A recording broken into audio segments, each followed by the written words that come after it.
Hey, what's up, guys? Welcome to another episode of our channel. We're a group of friends who met in France 6 years ago.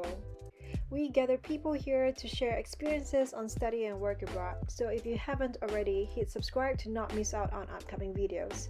In today's episode, we're gonna throw back to the days we studied abroad in France.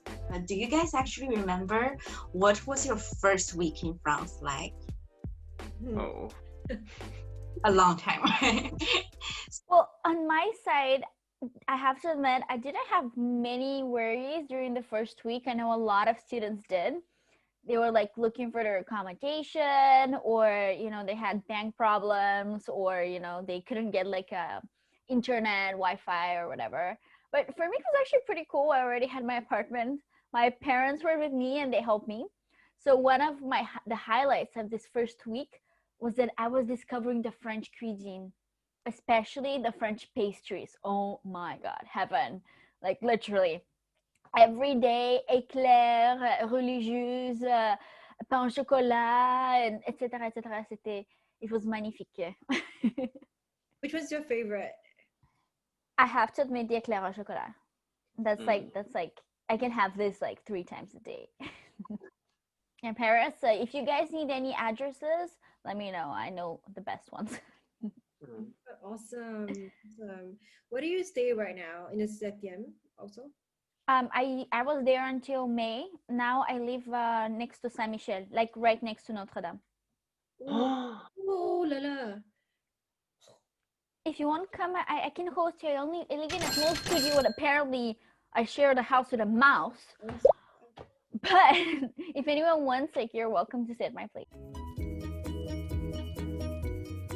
Number one, there's like a problem, and then number two. What happened? I think it's a mouse. Oh my God. By the way, when you have a mouse, it's not a mouse. A bunch. A family, a household. Family of mice. I mean, no. Mais oui. And several generations of their family. Oh my God. Yeah, Shaman, I remember the first day I stepped on dog poo. I remember that. You do? Oh my gosh, you actually Where? remember? At the metro, like the train station? No, Gallya and I, we were walking towards SFR, like near Hotel de Ville. Yeah. Oh, by the way, Gallya and I, we were roommates in the first year. Yeah. You. Yeah, it was dog poo. I don't even know how we managed to clean it, Gallya.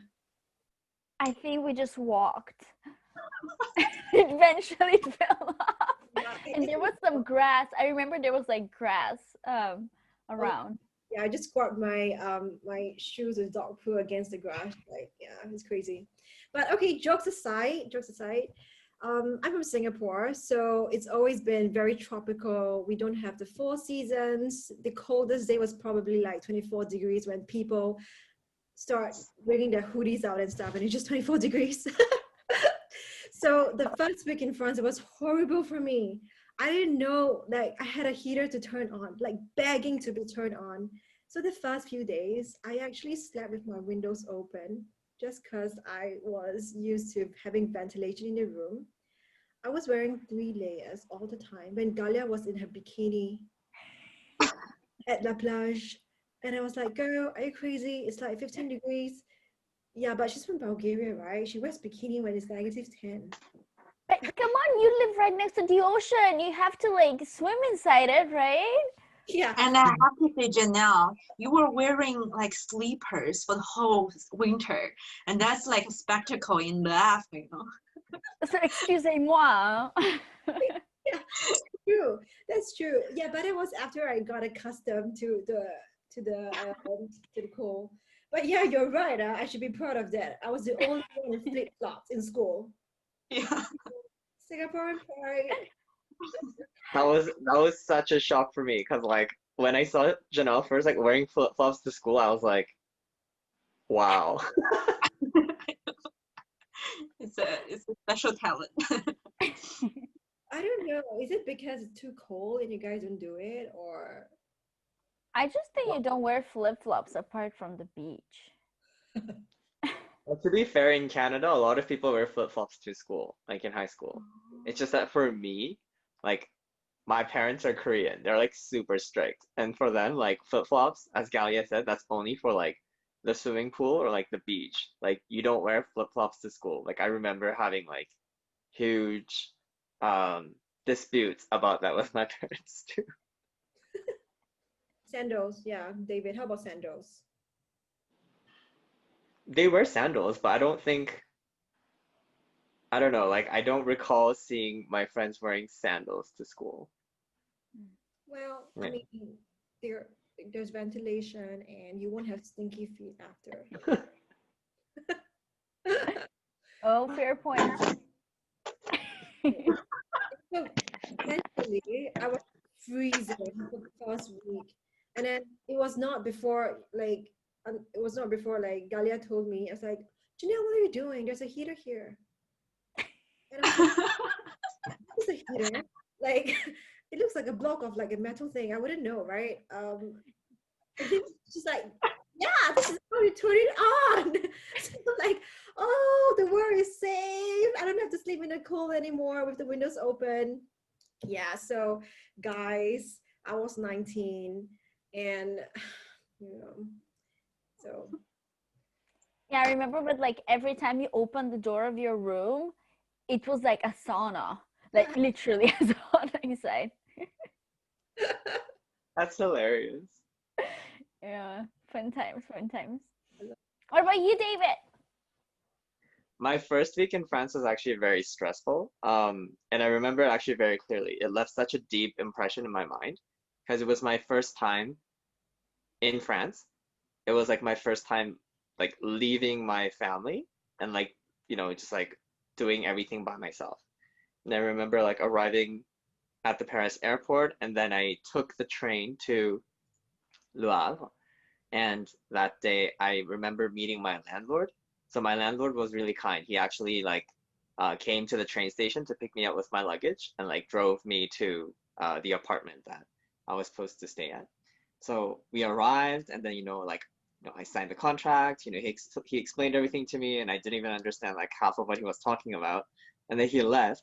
And once I was like by myself in my apartment, it was like a shock. Like it was so, like the apartment's completely empty, right? Like now I need to actually like unpack and like decorate the house and like do all this stuff. But I was just like, wow, like my parents aren't here and like I have to do everything by myself. And like all of a sudden there's like a gazillion things that like you need to think of that are like very practical that you didn't have to think about. Like the fridge is empty, so I have to go do the groceries. Um, where are the shops, When are they open until? How does electricity work? There's no Wi-Fi. I have no phone number. yeah. Like I can't do anything. And for us, when we need to look things up, like you use your phone.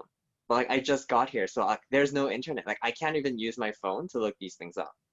So I remember my first week, I went to McDonald's every day. Like every day, McDonald's was the only place in our neighborhood. I bet in the entire city that was open until like 12, like, until midnight with Wi-Fi, like free Wi-Fi. So I remember going there with a friend from Lithuania. You guys probably all remember. So like we just like hung out together at McDonald's, like using the free Wi-Fi and like eating food there because we were just like, there's nowhere else where we can use the internet. So there was that, and then I went like visiting all those different companies to like get the essential services into the house. Like I went to the electricity company, I went to the phone operator, um, and then I went to like apply for Wi-Fi, get a French phone number, electricity, and it was like so tough, because like yes, I spoke French before, so it really helped me a lot compared to a lot of our other classmates, but still was very difficult because the system was very different and the way they do things is very different.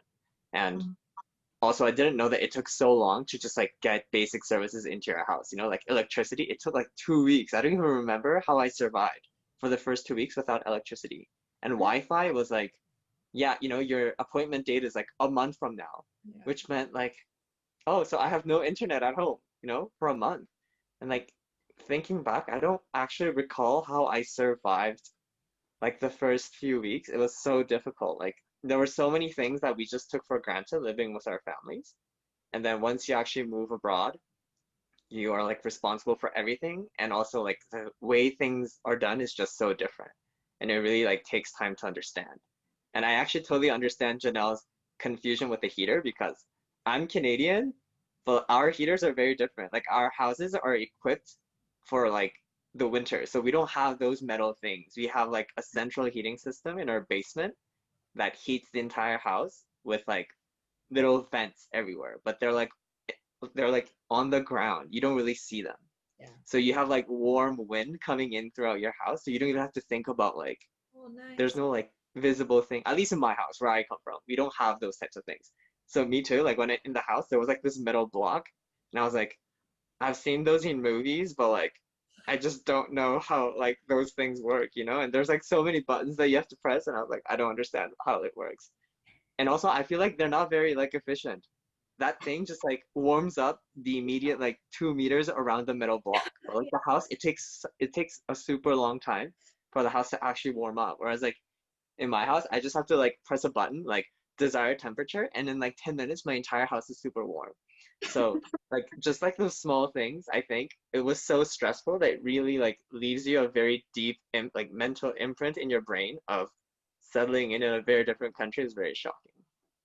It was, yeah, interesting. Lots of interesting experiences moving abroad.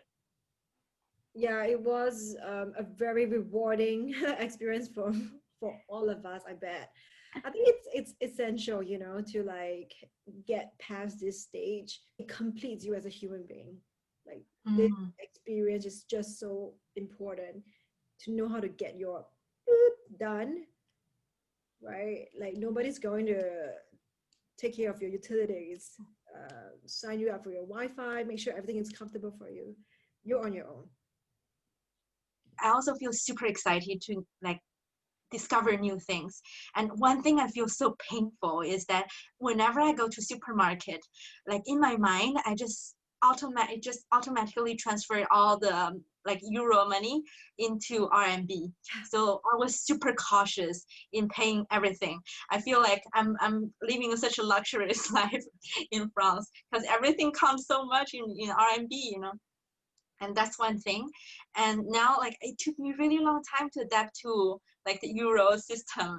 Like now I don't mind that much. Another thing is that about the social life, because I come from China and we didn't at that time we didn't use Facebook at that time. So I'm not used to using Facebook at all. And I think it took me 1 or 2 weeks to realize a lot of big announcements or like school activities are actually taking place on Facebook. So I feel I'm kind of like disconnected with the school life for the first week. But then like for the first, like after using Facebook, I know how convenient it is to connect with your schoolmates. So big question here, Facebook and WeChat, which one would you choose? It depends on who you're talking about. I'm so proud of being Chinese. No, Facebook or WeChat, but it really depends on who are you talking with. But you know, living in China or as a Chinese person like you, if you have any connection in China, WeChat is a must. Like it's an indispensable tool that you will use in your daily life. And I know actually some of my foreigner friends like Gallya, she actually use WeChat as well, right, with her family. So it's really convenient tool, even though you are living abroad. Yeah, in Japan too, we use WeChat and Line. And Line. Speaking of the people who helped us a lot during the first week, a big shout out to Emma. So I think one of the biggest challenge for incoming international students was to deal with all the administrative procedure you have when you're new in a city and in a country. So had to do with like sometimes finding a place to live, going to the bank to open a bank account, or this kind of stuff. And the biggest barrier, I think, is not the case probably in Paris, but in Le Havre, a lot of people working for these institutions who don't speak French too well. So I think it was really a struggle for a lot of international students. And sometimes as French students, we help them to get around. We hope you like this episode. Hit like and hit subscribe if you want to see more coming up. Thank you, David.